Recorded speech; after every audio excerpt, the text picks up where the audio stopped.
holy month of Ramadan, inshallah, we will review together, in short, some of the divine guidance regarding fasting, when to start the fast and when to break the fast, and the obligatory commands to fast in Ramadan. Fasting within the divine guidance, as a definition, is to abstain from a specific function, which are eating, drinking, and having intercourse by day, with a stated intention of the capable Muslim.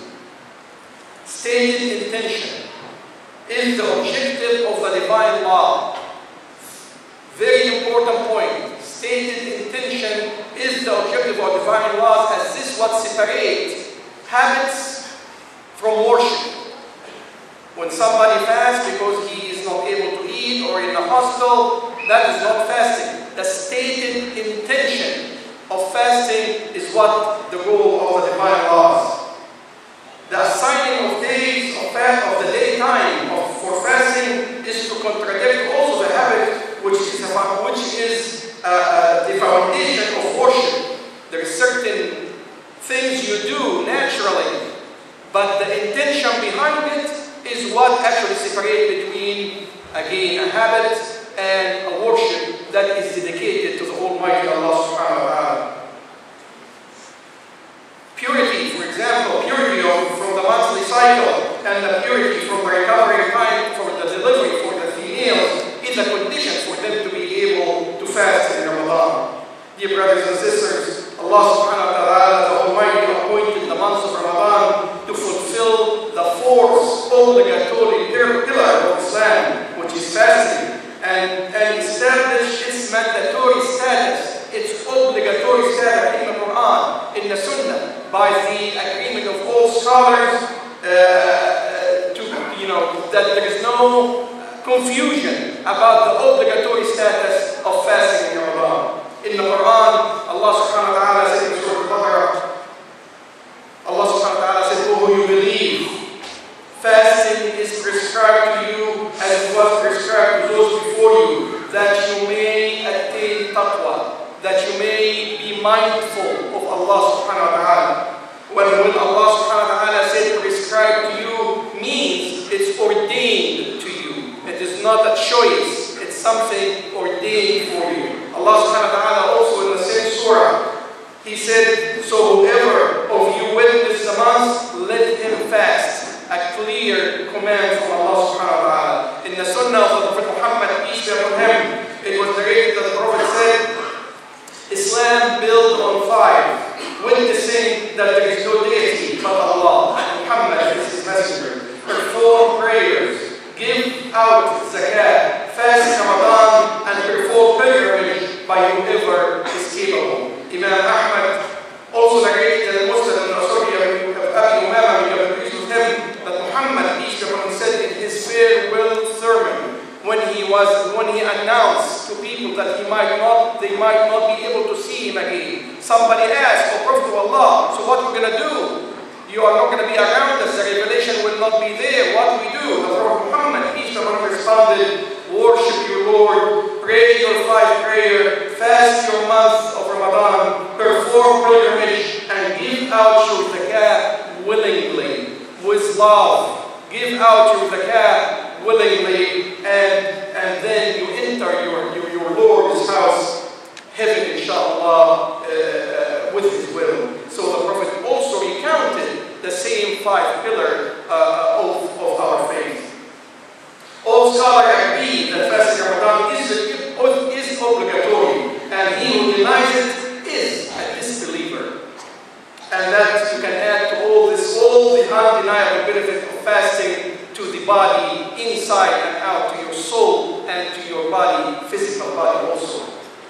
My dear brothers and sisters, because of the obligatory status of fasting, he who did not perform fasting because he is lazy or because he is weary is a sinner.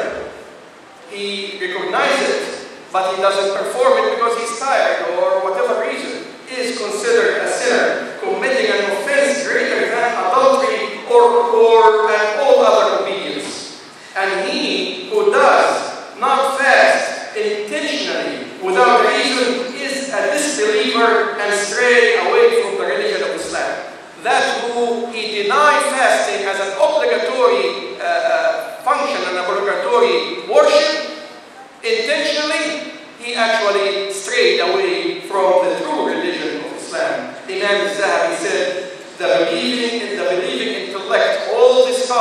all the righteous before us, the believing intellect, agree that he who does not fast Ramadan without an excuse is greater of an offense than committing adultery or consuming alcohol.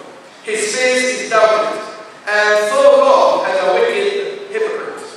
Imam Ibn Taymiyyah said, he who does not fast Ramadan willingly, knowing it is prohibited, he did not fast willingly, knowing that it is prohibited, and being rightful is a disbeliever, and if he is just a sinner, again, like we just said, kind of a lazy or weary, but he recognized the fact that fasting is obligatory, he is a sinner, and he should be punished for not fasting Ramadan, as Imam Ibn Taymiyyah said. Brothers and sisters, fasting starts every day in Ramadan with the adhan of Fajr prayer. And a very important point here, the scholar, our Imam, all the knowledgeable people know the exact how to define Fajr prayer and how to define the start of the day and to end the day of fasting. But in our day, to make it simple for all of us, the average, all of us, inshallah, so there wouldn't be any confusion whatsoever, with all the advancement in the precise timing of azan prayer. This is what you start and you end up the fasting with. So in Ramadan, the fasting starts with the azan of Fajr prayer, and this is when you actually stop from eating. This is azan prayer until the azan prayer of Maghrib prayer when the sun is down. And you follow the timing to make it simple, no confusion to any one of us. If you have any questions, you can ask the scholar, and the scholar actually, as the Imam just mentioned, have all this information and they keep it for their knowledge, because you don't know what will happen tomorrow or what the need will come or arise tomorrow for the scholar to clarify that again. But now, with the timetable that we have, and we actually announced before that the timetable for fasting on Ramadan with ICCP is the true one, because there is other advertised one and given out there that they can be misleading and misguided, so be careful. In Sahih Bukhari narrated that the Prophet Muhammad, peace be upon him, said in a very clear hadith, if the night comes from here pointing to the east, and if the day leaves from here pointing to the west, and the sun went down, the fasting person break his fast. Allah subhanahu wa ta'ala also said, eat and drink until the white thread, eat and drink until the white thread becomes distinct to you from the dark and the black thread of the dawn. Then strictly observe the fast until nightfall. Let me read the verse again. Eat and drink until the white thread becomes distinct to you from the black thread of the dawn. Then strictly observe the fast until nightfall. What intended in the verse regarding the white and the dark thread is the glow of the day and the dark of the night, as the Prophet Muhammad, peace be upon him, clarified that in a very long story about one of the companions who actually interpreted the verse literally, and he took a black thread and a white thread and put them under the pillow and to try to see if he can see the white from the dark. But the Prophet Muhammad, peace be upon him, clarified that what's intended in the verse is the dark of the night and the light of the day. When azan called, it is the time of the fasting person to refrain from eating and drinking. What people do by refraining from food 10 minutes or so or earlier before that is not the sunnah. The sunnah is to actually eat and drink until that time of the adhan, the closest you are to adhan fajr of prayer. This is when you stop eating, and this is following the sunnah, not to try to do that 10 or 15 minutes earlier. That is not the sunnah of Prophet Muhammad, peace be upon him. Zayd ibn Sabit, may God be pleased with him, as narrated by Bukhari, said, we ate the last meal in preparation for fasting with the Prophet Muhammad, peace be upon him. Then the Prophet stood for prayer, for Fajr prayer. So the question came, and he was asked, how much time elapsed between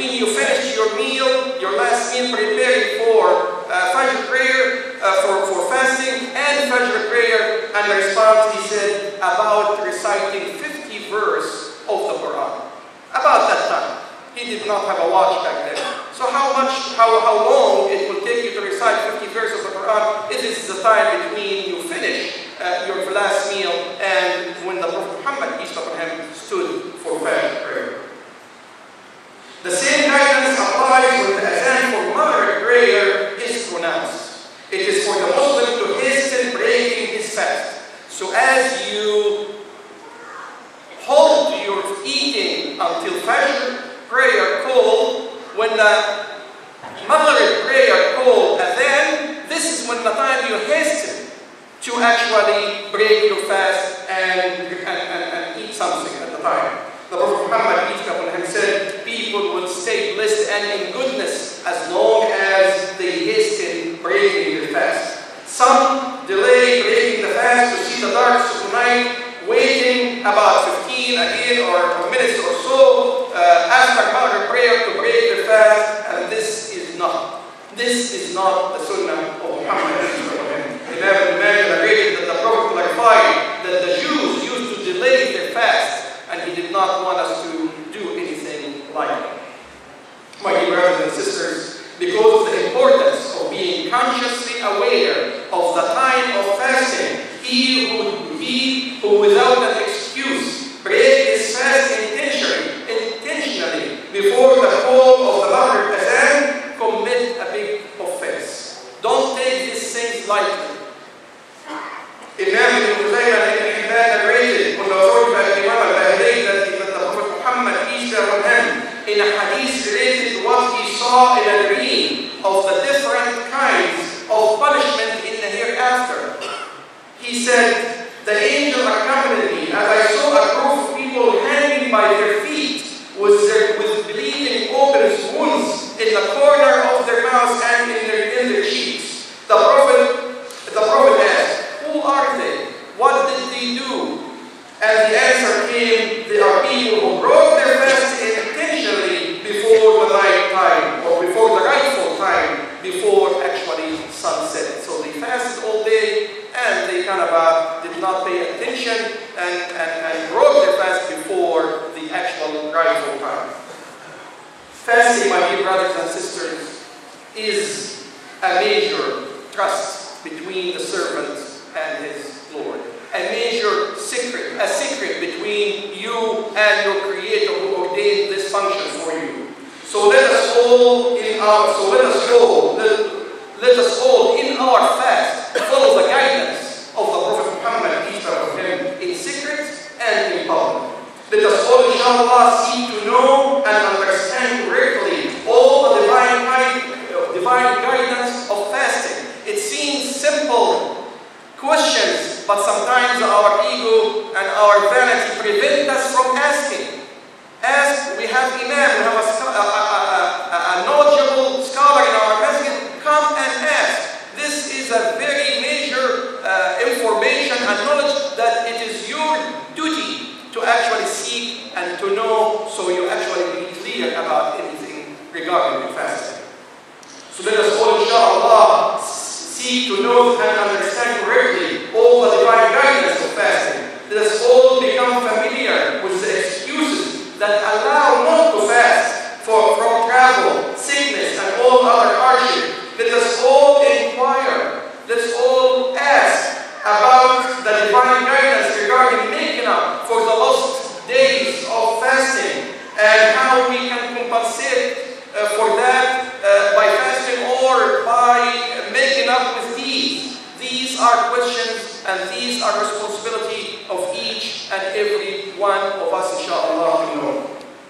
We ask Allah to guide us all to fast this month in the best of ways, performing the night prayer and taking advantage of these blessed days and nights. We ask Allah subhanahu wa ta'ala will become among those who enjoy the blessings and the forgiveness even the month has started. And the month of Ramadan, make the month of Ramadan a month of